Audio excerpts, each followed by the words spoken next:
Hello everyone, আমি সুমনা। আমার ক্যানভাসে তোমাকে অনেক অনেক ওয়েলকাম। আমি খুব ভালো আছি। আশা করছি তুমি এবং তোমার ফ্যামিলির সকলে খুব খুব ভালো আছেন। আজকে তোমাদের সাথে শেয়ার করব খুবই ইন্টারেস্টিং একটা রেসিপি, অ্যাভোকাডো টোস্ট। সকালবেলা হাতে একদম টাইম থাকে না তখন কি খাবো মনে হয়, তখন তোমরা এটা বানিয়ে খেতে পারো।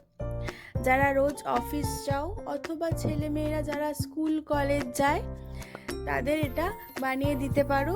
খুব কম উপকরণে এবং খুব কম টাইমে এটা বানানো যায় এবং অনেকক্ষণ পেট ভরা থাকে আর খুব হেলদিও। কি অদ্ভুত দেখতে এই ফলটা না? এটা কিন্তু অ্যাব্রডে খুবই ট্রেন্ডি একটা ফল। আমরা যখন প্রথম এখানে আসি তখন এটা বাজারে দেখে মনে হয়েছিল কি ফল, কিভাবে খাবো, কীরকম টেস্ট হবে, কিভাবে বানাবো, এইভাবে কোনোদিনও নিয়ে আসতাম না। বাট যখন দেখলাম এখানকার লোকেরা এটা বিভিন্নভাবে খায়, স্যালাডে অনেকে খায়, অনেকে টোস্ট করে খায়, তখন আমি ভাবলাম কি একবার নিয়ে এসে বানিয়ে দেখি কেমন লাগে। নিয়ে এসে যখন বানালাম তখন দেখলাম ভালোই লাগছে খেতে। আমি আমার একটি ইন্ডিয়ান তড়কা দিয়েছি। খুব সহজে বানানো যায়। প্রথমে কি করবে, ফলটা মাঝখান থেকে কেটে নিয়ে সামান্য টুইস্ট করলেই খুলে যায়, দু টুকরো হয়ে যায়। এই ফলটা যখন বাজারে বিক্রি হয় তখন একটু শক্ত মতো থাকে।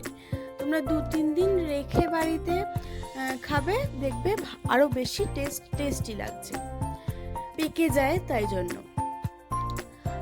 তো ফলটা ছাড়ানোর পর আর কিছুই দিতে হবে না। সামান্য পেঁয়াজ কুচি, লঙ্কা কুচি, একটু লেবুর রস 1 চামচ মতো, একটু নুন, আর আমি একটু 1/2 চামচ মতো ভাজা মশলা দিই, তাতে একটু ইন্ডিয়ান টেস্ট আসে।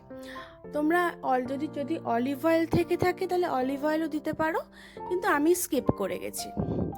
তো এগুলোকে একসাথে মিশিয়ে অ্যাভোকাডোটা ভালো করে মিশিয়ে নেবে। তারপর নর্মাল যেমন টোস্ট হয়, ব্রেডগুলো বাটার বা কোনো স্প্রেড লাগিয়ে সেটা প্যানেতে সেঁকে নিও।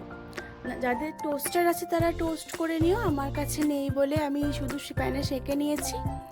নিয়ে তারপর ব্রেডের মধ্যে সেই অ্যাভোকাডোটা ভালো করে দিয়ে সেটা স্যান্ডউইচের মতো করে কেটে পরিবেশন করো।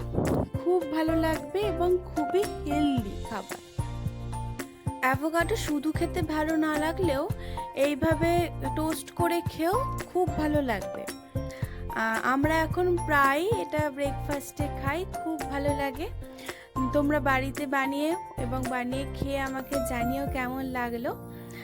আর যদি ভিডিওটা ভালো লেগে থাকে তাহলে একটা লাইক করো, আর যদি এখনও সাবস্ক্রাইব না করে থাকো তাহলে প্লিজ সাবস্ক্রাইব করে দাও আর ভিডিওটা শেয়ার করো।